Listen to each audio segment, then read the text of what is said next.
What's up, it's the lyrical, miracle, spiritual, sarcastical, satirical Ozzy here. With Old Town Road being #1 for the 11th week in a row, undoubtedly the song of the year. It can be due to how catchy and unique the song is, with it being this whole country and hip-hop fusion type record.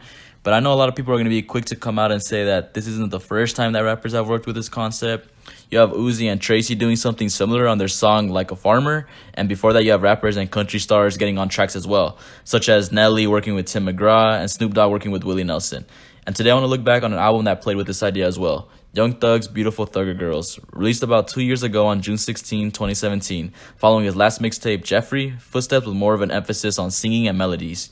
Going to the extent of announcing that this project is his, quote, singing album, and it wasn't going to stick to one genre. Instead, it was going to be this genre-jumping project, going back to the, quote, No, My Name is Jeffrey, the project before this, and we had the Young Thug going through the same whole rebranding phase, where he was attempting to change his name and from Young Thug to Jeffrey.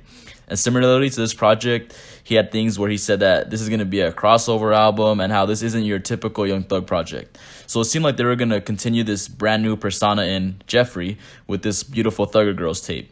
Thug would also continue his internet antics going into his album as well, with the name of the tape being a women makeup slogan, dubbing himself the New Pac, saying he's going to be the thug that Tupac wasn't, continuing the dresses, calling his friends boo and babe, and basically just doing Young Thug shit. And now people are used to it, but at the time it was still, quote, controversial. But looking at the cover, we see this dismantled mannequins all over the place, while Young Thug is just centered, just playing this upside down guitar without any legs. I guess you can call it artistic, but originally the title was going to be called Easy Breezy Beautiful Thugger Girls, an obvious nod to the CoverGirl slogan, Easy Breezy Beautiful Cover Girls.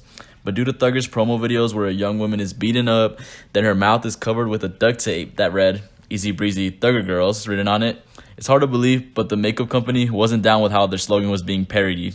So they released a statement saying that their brand isn't aligned with Thugger's album, and that's not where their values lie. So after that whole incident / controversy, we ended up with the title Beautiful Thugger Girls. The album is feature heavy with artists like Jacquees, Snoop, Lil Durk, Quavo, and Gunna, and Travis Scott would later be added on. But the album peaked at #8 on the Billboard 200, and this singing album was welcomed with open arms by the critics, with XXL saying, quote, Young Thug has all the expertise that he needs to pull off a singing album without a hitch.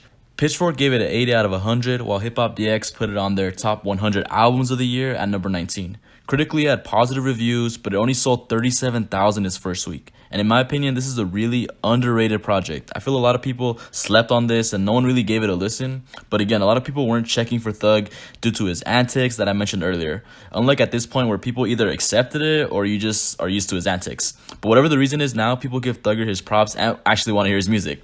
But personally, I still listen to a couple of these songs now, like Relationship featuring Future. In my opinion, it's one of their best collabs to this date. Also, Tomorrow to Infinity featuring Gunna is grossly underrated. But even if you heard this album, I would highly recommend you listen to it again.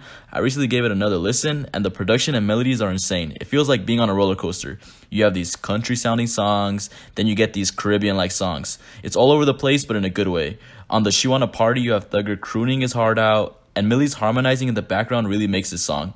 The You Said song featuring Quavo was another banger. The Spanish guitar opening, again, big ups to the production on this one. But don't get me wrong, I'm not saying this is the greatest album ever created. Again, this is a Young Thug project, so lyrical content is pretty much non-existent. And not all these songs are perfect. There are some songs I don't really care for. The Get High joint featuring Snoop and Durk isn't that good. As far as this, quote, experimental singing album goes, it's really solid. I don't want to sound like a broken record, but I feel like a lot of people don't give it the credit it deserves and or skipped over it, which really sucks because arguably this is his most melodic Thugger we've ever gotten to date. But besides all that, my favorite songs off this are Relationship, You Said, Tomorrow Till Infinity, and Daughter's Birthday. Let me know if you think Beautiful Thugger Girls is underrated. Like, comment, sub. I'm Ozzy, and I'm out.